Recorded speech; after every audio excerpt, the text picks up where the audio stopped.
I woke up in a hospital room I barely recognized, tubes in my arms and the faint beeping of a heart monitor echoing in my ears. My name is Alex Morgan. I'm 38 years old, co-founder of a tech company we built from the ground up over the last 12 years.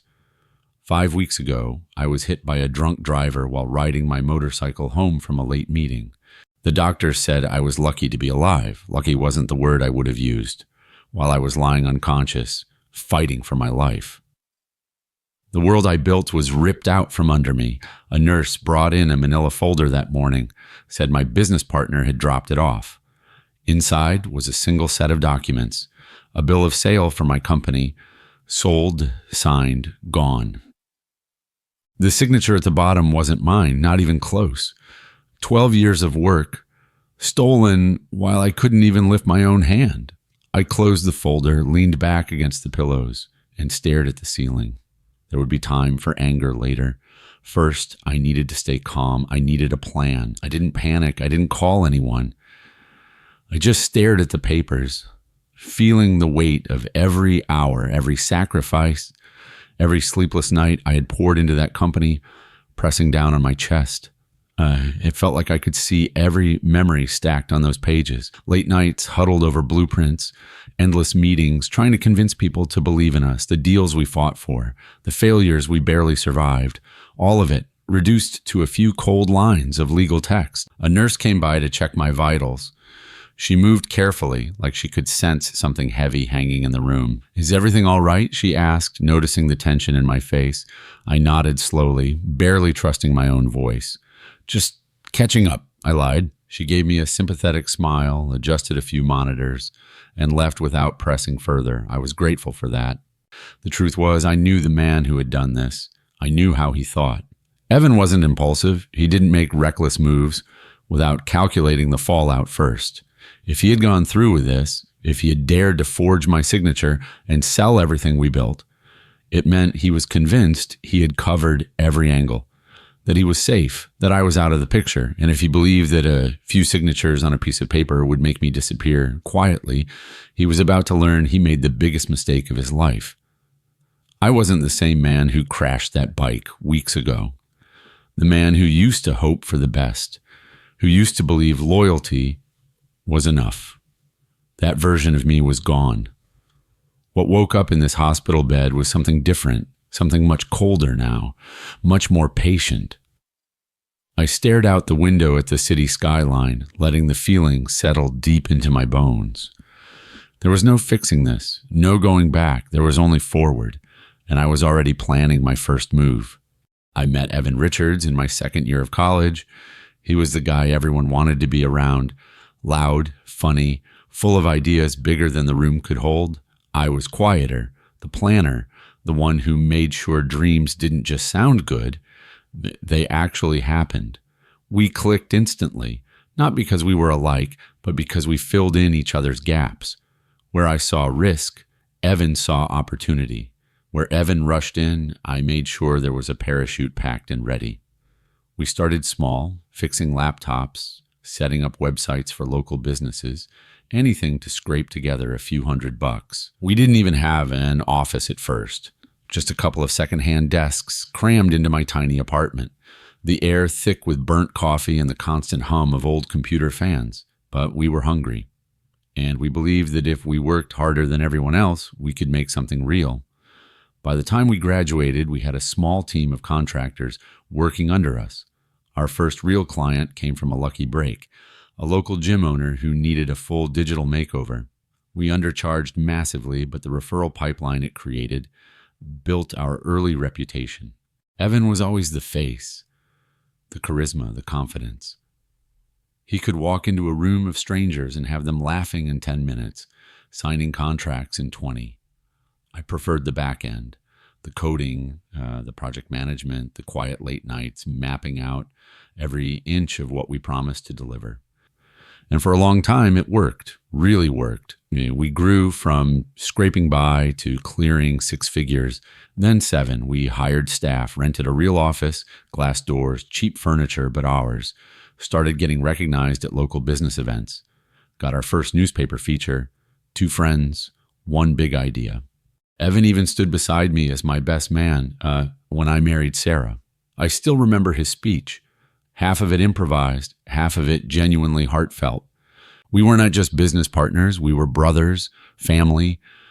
But success changes people, slowly at first, almost invisibly. It started with little things.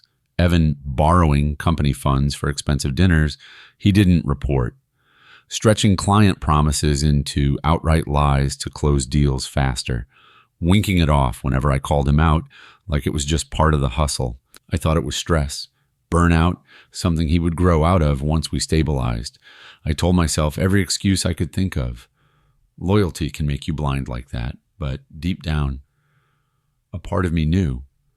Evan wasn't building something with me anymore. He was looking for a way to cash out.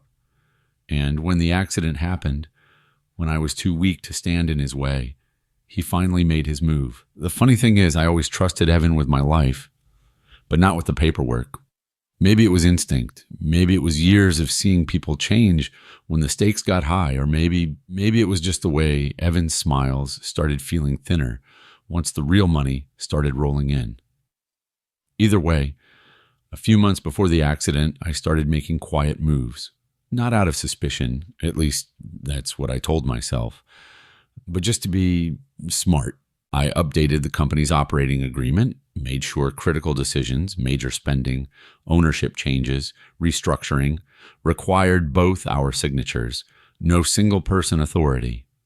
I moved our primary banking to a multi-verification system, no big transfers without both partners confirming. It annoyed Evan at the time. He grumbled about red tape, but I laughed it off and said it was just good business. I also backed up everything. Full encrypted server backups stored off-site, not just in the cloud, client contracts, proprietary software code, patents pending, vendor agreements, all of it under my control. Even the cybersecurity measures were updated without telling Evan. Two-factor authentication routed only to my private devices. And just in case, I started keeping a detailed journal of key business events, when meetings happened, who made what promises, who authorized what transactions. It wasn't paranoia, it was discipline. Something my old mentor once told me, trust is earned, but documentation is survival. Finally, 2 weeks before the crash, I added Sarah's name to a limited power of attorney agreement. If anything happened to me, accident, injury, disappearance, she could act in my place to protect what we had built. I didn't tell Evan about that either. At the time, it felt like a simple precaution. Now, it felt like the only reason I had a fighting chance. The second day after I woke up, I had Sarah wheel me down to the hospital's small computer lab. I needed to see it for myself. I needed proof that I wasn't imagining this nightmare. I logged into the company's internal dashboard, or at least I tried to. My password had been changed, my access revoked. The system didn't even recognize my credentials anymore, like I had never existed. That sinking feeling in my gut twisted tighter. I shifted tactics. I pulled up the state's business registry and typed in our company name. The page loaded, and there it was, black and white, simple and brutal. Ownership transferred, new registered agent, Stonewell Holdings, date of transaction 2 weeks after my accident. I just sat there, staring at the screen. The words blurred a little. Whether from the hospital lighting or the hollow rage building inside me, I'm still not sure. We had built that company from nothing. Sweat, sacrifice, sleepless nights, and now, legally, officially, it was gone. I flipped deeper into the online records, digging, searching. Not only had the company been sold, but several of our biggest client contracts, the ones I personally negotiated and nurtured for years, had been reassigned or canceled outright. I wasn't just removed, I was erased. It felt personal, methodical, cruel. I turned to the manila folder the nurse had left earlier, the one Evan had so generously provided.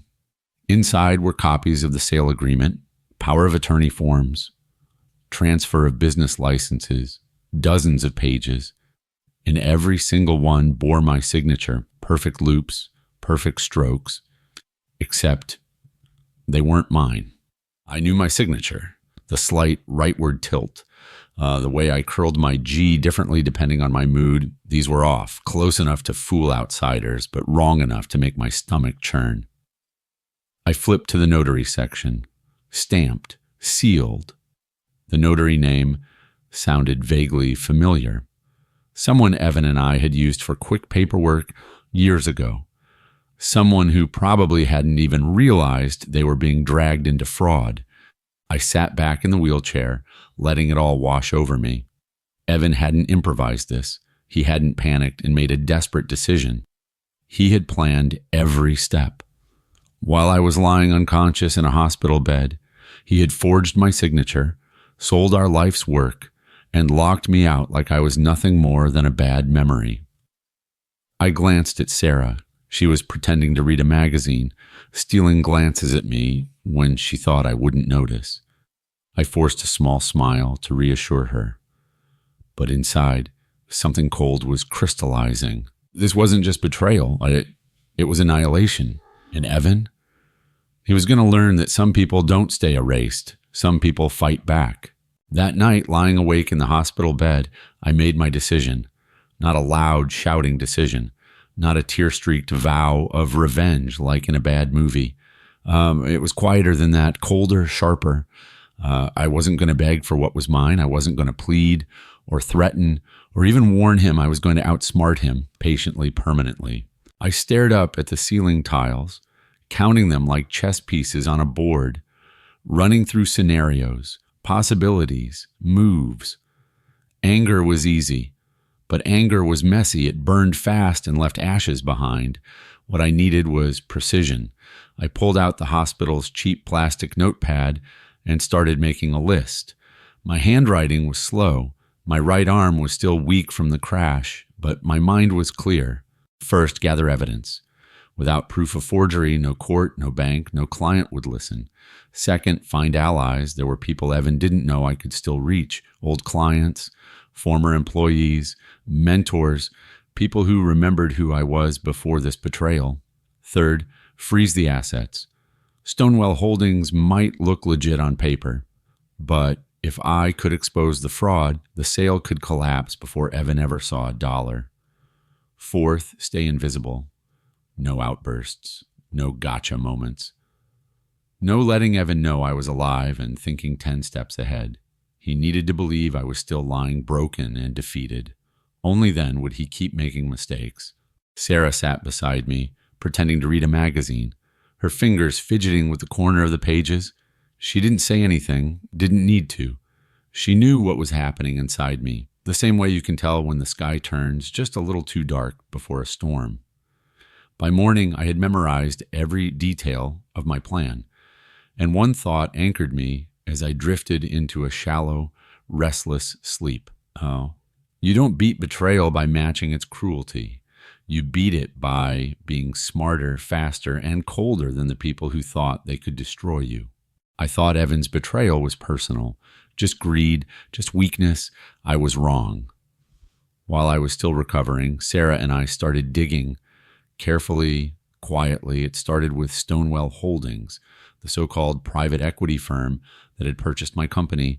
Their website was slick, all polished stock photos and fake testimonials. Their listed portfolio? Nothing but empty shells, companies that technically existed but had no employees, no products, no actual operations, red flags everywhere. I paid a private investigator, a friend of Sarah's family, to look deeper. It didn't take long. Stonewell Holdings wasn't a real firm. It was a laundering front, a shell built to buy businesses, strip them for any usable assets, and vanish before anyone realized what happened. Even the office address they listed was a virtual mailbox in another state. No actual headquarters, no executives, nothing real. But it got worse. The man behind Stonewell Holdings was someone I'd never heard of, Victor Dane, a consultant with a string of bankruptcies, fraud accusations, and pending lawsuits stretched across 3 states, except none of them had ever stuck. He always slipped away before anything could reach court. Victor specialized in targeting vulnerable businesses, companies owned by people who were sick, injured, facing personal crises. Owners who wouldn't be watching the paperwork closely. Owners like me. And Evan, he hadn't found Victor by accident. I discovered emails buried in old backup servers, messages Evan thought he had deleted, where Victor was coaching him step by step on how to isolate me from the company's operations. Legal templates, talking points, even tips on forging digital signatures. This wasn't just betrayal, this was a full-blown setup. And Evan wasn't some helpless pawn caught in the crossfire. He was a willing participant. A man who didn't just betray his friend. He sold me out for a slice of quick money and the empty promise of a golden exit. And now, he wasn't just facing my anger. He was standing on the edge of a federal investigation without even knowing it. Because what Victor Dane had been doing wasn't just shady business. It was conspiracy, wire fraud, racketeering. And the more I uncovered, the bigger the firestorm waiting to hit them. The first move was simple. Get proof of the forgery. I contacted a forensic document examiner, a guy I knew through one of our old corporate attorneys. He wasn't cheap, but he was good, very good. Within a week, he had a full report in my hands. The signatures on the sale documents, forged, every single one. He showed me the fine details, pressure points, inconsistencies in the strokes, digital traces left by the editing software. Amateurs always miss something. The report was brutal and crystal clear. I wasn't just wronged, I was criminally impersonated. Next move, freeze the company's sale. Through my attorney, we filed an emergency injunction with the state business court. It was a slim shot, but between the forged documents, the shell company details, and sworn affidavits from people who knew my handwriting, we had a real case. Within 48 hours, the judge granted a temporary freeze. Stonewell Holdings couldn't touch a dime of the company assets. No sales, no transfers, no creative accounting. For the first time since waking up in that hospital bed, I felt like I had put a crack in their armor. Third move, stay invisible. I resisted every instinct to call Evan, to scream at him, to warn him. Instead, I disappeared. No social media, no public appearances, nothing that could tip him off that I was alive and thinking 10 steps ahead. To Evan, I was still a ghost, and ghosts are dangerous when they move in silence. Fourth move, gather allies. Sarah and I reached out quietly to a handful of old contacts, clients, suppliers, former advisors. We didn't tell them everything, just enough to let them know something was wrong with Evan's leadership and the supposed new ownership structure.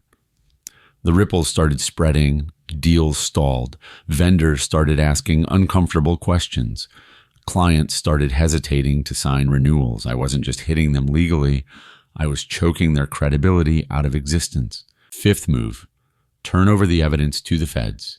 Once the forensic report, the financial tracing, and the fraudulent sale documentation were all lined up neatly, my attorney called the federal agents already looking into Victor Dane. We didn't have to convince them. They were very interested.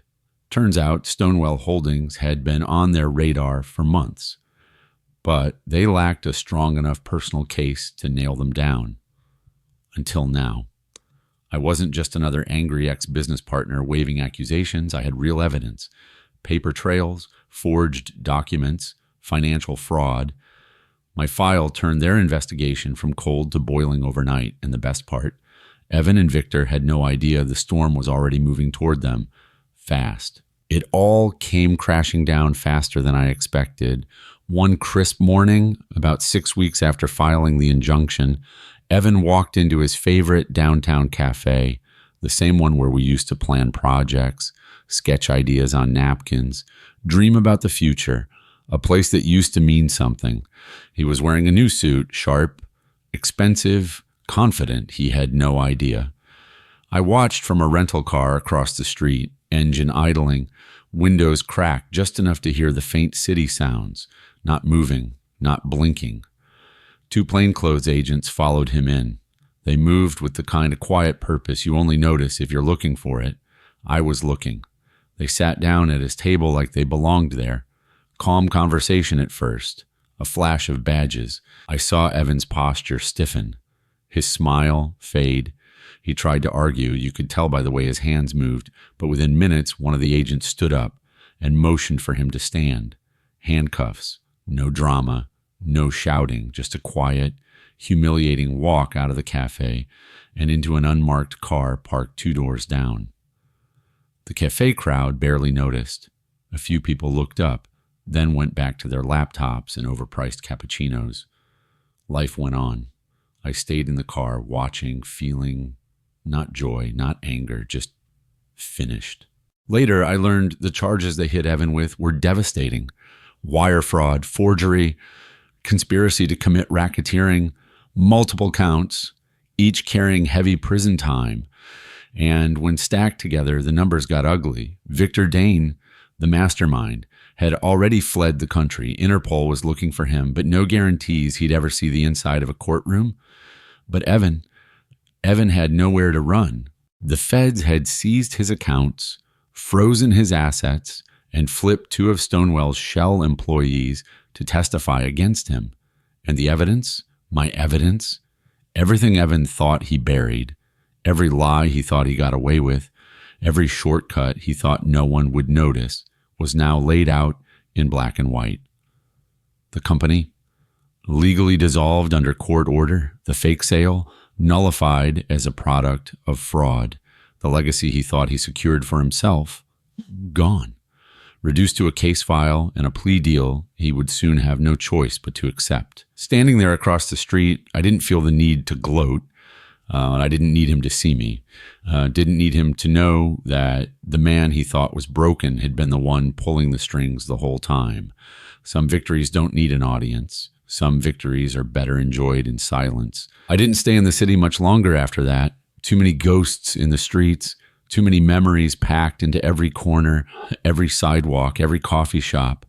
Places that used to be ours. Now just reminders of everything that was taken. And everything I chose to leave behind. I sold off what little remained of the company's equipment, closed the last accounts, signed the dissolution papers with a hand that didn't shake anymore. It wasn't the ending I had imagined, but it was the ending I needed. Sarah and I moved 2 states away, found a small town where nobody cared who we were, where the news didn't travel faster than the wind. We bought a fixer-upper house on the edge of a wide, quiet lake. Peeling paint, a sagging porch, a cracked driveway. It wasn't perfect, it wasn't flashy, but it was ours. Completely ours. I started doing freelance consulting, helping local businesses set up their IT systems, teaching them how to protect themselves the way I should have protected myself sooner. Not for the money, for the peace of mind, for the satisfaction of building something clean. Simple, honest. Sometimes I thought about Evan. He took a plea deal in the end. 5 years in a minimum security federal facility. Maybe he'd be out in 3 with good behavior. Maybe he'd disappear into some new city under some new name, trying to sell some new lie to some new sucker. I didn't care. I wasn't carrying his weight anymore. Victor Dane was still out there, at least last I heard. The FBI kept in touch once or twice asking for more details as they built cases against others connected to Stonewall Holdings. But I let them handle it. I had fought my war. It was someone else's turn now. One afternoon, a letter showed up at our new address. No return address, just a battered envelope torn at the corners. Inside was a single piece of paper. It said, "Some lessons come too late. I'm sorry." No signature. No explanation. Just those 10 words. Maybe it was from Evan. Maybe it was from someone else caught in the fallout. Maybe it didn't matter. I pinned it to the inside of my workshop door right above my workbench, not as a trophy, not as a scar, as a reminder. A reminder that surviving isn't about staying the same. It's about rebuilding from the wreckage. Stronger, smarter, quieter. I didn't need applause. I didn't need revenge songs. Some battles are won by shouting, but the ones that matter most are won by patience, by resilience, by the simple, stubborn refusal to break. These days, my life is quiet. Mornings by the lake, Long walks with the dog Sarah convinced me to adopt, a mutt named Chance, fittingly enough. The sound of wind through the trees instead of the buzz of city traffic, no headlines, no lawsuits, no betrayals, just a life that is mine, built piece by piece, without shortcuts, without lies. And sometimes when the sky is just turning orange over the water, I think about everything that happened, not with anger, not with regret, but with the quiet satisfaction of someone who made it through and who knows better than ever. The best revenge isn't destroying your enemies. It's living a life they can never touch.